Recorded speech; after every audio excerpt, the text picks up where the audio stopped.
Update. My 15 female sister's husband, 23 female/34 male, got me a Christmas gift I don't feel comfortable accepting. Original post. Hi, I'm 15 female, my sister is 23, her husband is 34. On Saturday we did our gifts exchange, and my sister and her husband got me a handbag, and they spent about the same amount of money, about $100, and all of my siblings, one older and three younger brothers, 18, 13, 10, and 6. After we were done giving gifts, my brother-in-law came into my room and gave me a separate gift. He said that he noticed I get overlooked a lot and thought I'd appreciate an extra gift. When I opened it, it was a Cartier bracelet. I told him thank you, but I felt weird accepting it. I have two from the same place from my grandmother, and I know they're not cheap. I feel like this is too much money to spend on me and not my brother's, but he just told me to keep it on the down low for everyone else, so my brothers don't get pissed, and that the money isn't a problem and I should just enjoy it. I don't know if it's rude to go to him tomorrow and give it back, and tell him I don't feel comfortable accepting a gift that's worth that much money. Now for the top advice before reading the update. Definitely need to know whether your sister knows. Why wasn't she there with him when he gave it to you? No, it was just him and me. I don't think she knows because he didn't give it to me with her. Thank her for the lovely gift and tell her you love it and that she's a great sister. Easiest way to deal with that. You need to tell your sister. Creating secrets that are just between the two of you is kind of sliding too close to grooming behavior. This dude already has a major age gap relationship with the older sister, and now is paying special attention to the 15-year-old? Weird, creepy, and absolutely grooming. Tell your sister, and a trusted adult. How old was your sister when they started going out? This really seems like grooming, not just the gift itself, but especially the way he's setting himself up as your hero, making an extra effort with you and casting the rest of your family as neglectful of you. And now for the update. So my sister didn't know about the gift. I told my mom, who got mad, because she said it was too much money, and it wasn't fair that I got an extra gift. So she called my sister who flipped out because I guess he didn't get her a gift that expensive. So she told me I had to give it back. Then she had a fight with her husband about it, and he ended up lying and saying I asked him to get me the bracelet, and that I had been bugging him for months about it. I don't know why I would do this when I literally already have so much jewelry and barely wear any of it, and basically lied and twisted the whole story to make me look like a spoiled brat. So now my mom and sister are both mad at me and called me spoiled. But I don't care. I'm glad I don't have the gift anymore. It's weird, not the actual gift. The bracelet was really nice, but everything else. He's acting really weird. I was hoping he wouldn't talk to me at all, but he was at my parents' New Year's Eve party last night, and he just made a lot of weird eye contact. But I'm still glad I did it. This dude is totally weird. Definitely stay away from him. And if you had been bugging him, where's the proof? Texts? Calls? This OB. Tell them to prove to them you've been calling and texting. He's a groomer. Always keep your door locked when they are staying over. If you don't have it, ask your dad to install one. I would argue, go stay the night at a friend's house any time he is over. Make a point to make it known to everyone in your circle what is going on. Friends, their parents, grandparents, be loud about it. I'm so sorry your mom is not protecting you. I can see your sister not wanting to believe her husband is this terrible, but your mom? There is absolutely no excuse for that. So seek help outside of your mom and sister, and just do what you need to do to stay safe, OP. I can't believe your mom and sister are believing him over you. Is he wealthy? I have no doubt that your brother-in-law is into young women. He's currently dating someone too young for him, while also trying to creep on her teenage sister. He's gross, and it's disturbing that your mom and sister are turning a blind eye. I hate it when women encourage this type of gross behavior by men. Yes, he has a lot of money. I think it's all weird too. You need to go back and tell your mother. Of course you wouldn't believe me because he lied, but I bet you he can't show one text or phone call or anything. And if you think about it, considering that I don't even wear jewelry, why would I ask for it? And if I ask for it, why would I tell you I thought it was strange? I hope nothing bad happens to me, but if it does, you can look back at this moment and realize that you prioritize your daughter's marriage over your other daughter's safety. He gave me the gift because he's giving me inappropriate attention and telling me that I get overlooked and needed something special. As far as I'm concerned, it's grooming. I don't forgive you for the way you're treating me, so maybe do your job as a mom and don't treat me like I did something wrong when I didn't. Do you have a dad? Can you tell your grandma? Did you tell your mom about anything else that he did? If he crosses any more boundaries, it sounds like you're on your own to tell him. I don't care as people believe your lies. I want you to stay away from me. Because he's wealthy, it seems like he's being treated like a family asset, and they don't want to mess up your sister's relationship. I bet you your sister knows the truth in her heart. Just stay strong. Reach out to anyone who you think you can support you, like aunts or uncles or the moms of some of your close friends. If you were invited anywhere by him or where you would be in their house alone, you should decline. And anytime you're going to be alone with him, you should be running your phone work recorder. So sorry you weren't believed. You would have been better off throwing it in the trash. I mean, why would he buy me a gift more expensive than he bought my sister and then claim that I bugged him for it? He's a 35-year-old man, and he can't say no if I supposedly ask, which I didn't. Next story is titled, Update. I, 27 female, screamed at my husband's 29 male neurodivergent sister, 20 female, and now I don't know how to repair our relationship. Background. My husband and I have been together for 4 years and married for 2. We both come from another country than the one we lived in when we met. Most of our relationships occurred while we were separated from our families. I knew he has a neurodivergent sister, but I hardly ever got a chance to interact with her. Sensitivity to neurodivergent is absent in our country, and very little to no awareness or guidance is provided to families with or without neurodivergent children. I got pregnant with twins earlier this year. We both decided to move back home for the birth and initial few years of our kids' lives, so we could be around family. We live in a house on our own, but my family's close by. I gave birth in the last week of October and I might be dealing with postpartum depression. I also have an increased sensitivity to sounds and smell as well as increased irritability. Ironically, my twins seem to be gifted with the strongest pair of lungs I've ever seen on newborns, and they like to demonstrate their lung capacity every few hours. My poor husband usually is the one to handle the babies and will usually pass them on to me once he has them a little quietened. I have not left the house since birth. Complications from birth plus fear of COVID. Now to the issue at hand. Recently, we received news of my husband's aunt's passing. His entire family had to attend a pre-funeral and funeral rituals. They were all devastated, and understandably so. However, they were unable to find a trained professional at the last minute to take care of his sister. I've barely spent time with his sister, and from what I know, she's severely dependent on care. She's high-functioning but has difficulty with emotional outbursts that can be quite violent. She also has extreme sensitivity to sounds.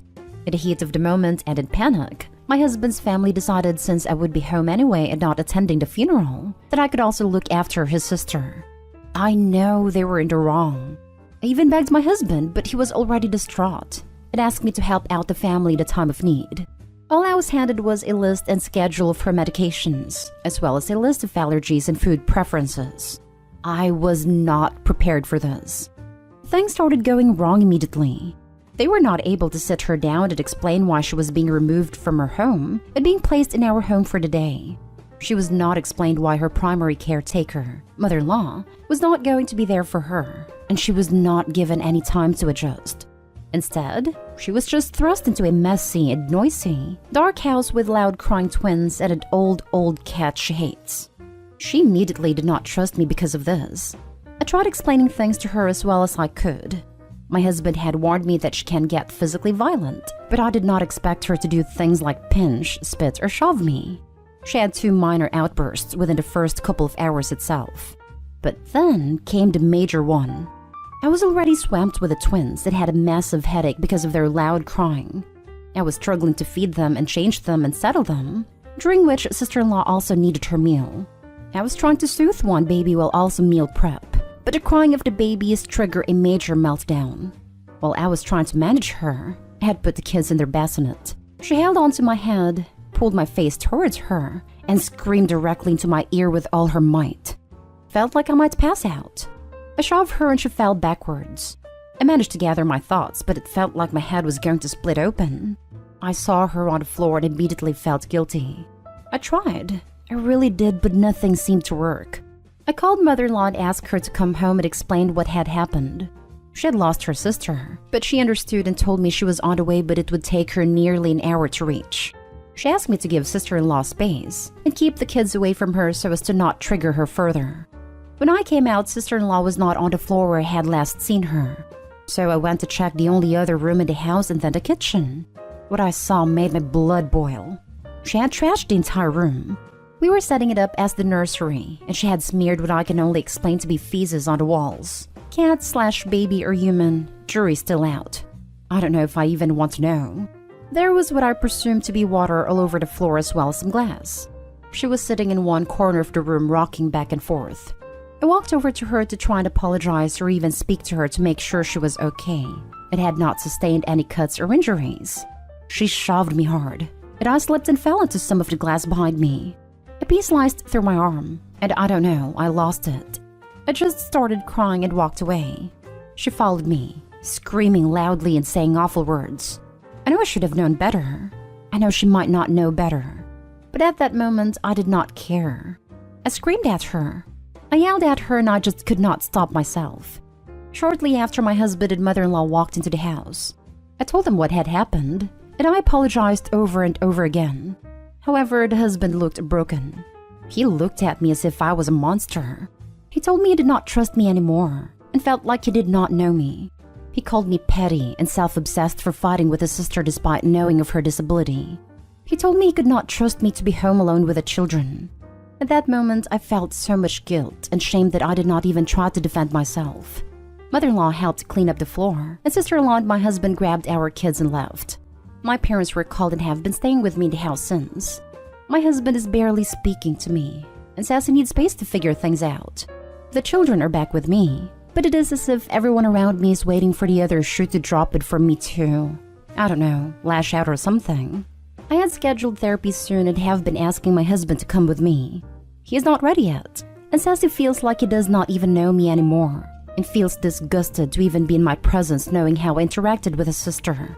I don't know what to do. How do I proceed? Is there any hope? I know I messed up, but I love him and I don't want to lose him. I've checked up on mother-in-law and sister-in-law, and sister-in-law is all but forgotten about what had happened, and mother-in-law is just distraught overall. Now for the top advice before reading the update. Ask him how would he feel if she's knocked you out or knocked you down, and then got a hold of the babies. He and his mother are dumbasses for leaving you and a sister like that. I really wonder how he would feel if sister-in-law hurt the babies on accident or something. I would be willing to bet that he would still find a way to blame Obi though. I think that if you keep apologizing, you will give your husband the impression that what he and his family did is okay. They left a woman with special needs in a situation where she was confused, unable to cope without a qualified caretaker, and in a position to harm herself and others, including babies. They were grossly irresponsible and did so much harm. I'm so sorry they did this to you, and to your husband's poor sister who did not deserve to be abandoned by them in that situation. By you apologizing to them, you are continuing to enable them in thinking that what they did was acceptable, when what they did was devastating, harmful, and abusive. To your husband's sister that he pretends to care about, to you that he isn't even pretending to care about, and your babies that your husband is overlooking, you could have been harmed or killed in that situation in the chaos. And now for the update. It's been a while since my original post and I had a short update. A lot has happened and I barely remember much. Mommy brain and sleep deprivation is very real. As recommended, I did send my husband screenshots of some of the comments on my previous post as well as the entire post. My parents are staying with me to help with the twins, so that has been a major help. Mother-in-law and I spoke endlessly about sister-in-law and how to proceed from there. I even admitted that my husband's behavior was making me rethink the marriage in the first place.